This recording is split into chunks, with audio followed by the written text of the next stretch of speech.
மார்னிங்கே காலேஜுக்கு போனால் என்னடா காலேஜே டிஃப்ரெண்ட்டாக இருக்குதுன்னு பார்த்தா எல்லாம் டெக்கரேஷன் பண்ணியிருந்தாங்க என்னன்னே சரி அது அப்புறமாட்டி பார்த்துக்கலாம், நம்மளுக்கு காலேஜில் கிளாஸ் லேட் ஆச்சுன்னு சொல்லிட்டு நானும் சீக்கிரமாக கிளம்பிட்டேன்.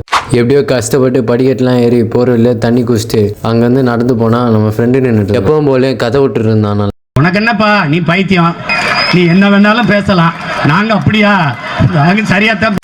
குரூப்பில் ஃபஸ்ட்டு பீரியட் லேபுன்னு போட்டாங்க. சரி குடுகுடுன்னு எப்படியோ போயிட்டு சீட்டு பிடிக்கலான்னு போய் பார்த்தா நம்மளுக்கு முன்னாடியே பாதி பேர் சீட்டை பிடிச்சிட்டாங்க. எப்படியோ ஒரு வழியாக கிளாஸ்லாம் முடிச்சுட்டு லஞ்செல்லாம் முடிச்சுட்டு நானும் கிளம்பிட்டேன். நான் ஆல்ரெடி சொல்லியிருந்தது தான், ஏற்கனவே சொன்னல எதுக்கோ டெக்கரேஷன் பண்ணியிருக்காங்க, வேறு எதுக்கும் இல்லை, காலேஜ் அட்மிஷனுக்கு தான். அங்கேருந்து அப்படியே நானும் பஸ் ஸ்டாண்ட் வந்துட்டேன்.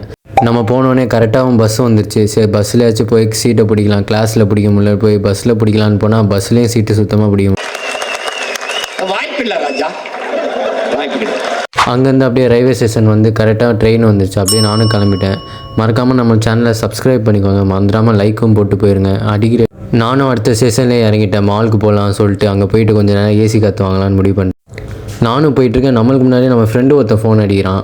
பார்த்தா அவன் ஆல்ரெடி அங்கே தான் உட்காந்துருந்தான் போல். அவனை மீட் பண்ணிட்டு அவனும் ஃபோன் தான் யூஸ் பண்ணிட்டு இருந்தான். சரி கொஞ்சம் நேரம் மாலில் உட்காலான்னு சொல்லிட்டு நானும் ஒரு வேலையாக எப்படியோ கண்டுபிடிச்சிட்டேன். அந்த கூட்டத்தில் அடிக்கிற வெயிலில் சும்மா ஜம்முன்னு உட்காந்துட்டேன் ஏசி காற்றுல.